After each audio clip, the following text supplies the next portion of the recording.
রশি দিয়ে পেঁচিয়ে নমরুদের কাছে নেওয়া হলো। নমরুদের নাম শুনছেন? এই নমরুদের কাছে নিয়ে যাওয়া হলো রশি দিয়ে বেঁধে। নমরুদ বলে, ইব্রাহিম শুনলাম তুমি নাকি আমাদের খোদাগুলারে মারছো, তুমি নাকি কোন নতুন রবের তথ্য নিয়ে আমাদের বাবেল নগরীতে আগমন করেছো।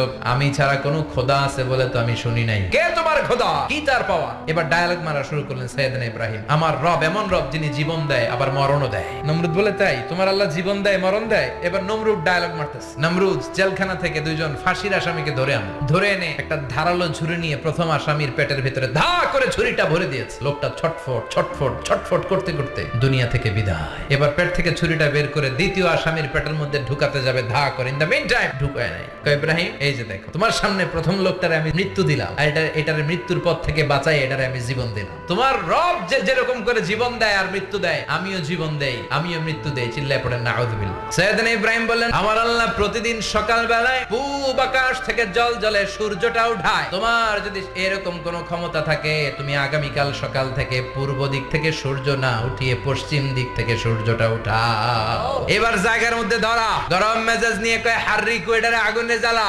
বিশাল আগুনের কুণ্ডলি পাকিয়ে সাইয়েদনা ইব্রাহিমকে আগুনের মধ্যে ফেলে দেয়া হলো। হাতের মধ্যে রশি, পায়ের মধ্যে রশি, সারা দেহের মধ্যে রশি পেঁচিয়ে আগুনের কুণ্ডলিতে ফেলে দেয়া হলো। মুহূর্তের মধ্যে আগুনের প্রজ্বলন শক্তি ওই রশিগুলোকে জ্বালিয়ে পুড়িয়ে সারখার করে দেয়, কিন্তু সাইয়েদনা ইব্রাহিমের দেহের একটা পশমও জ্বালায় না।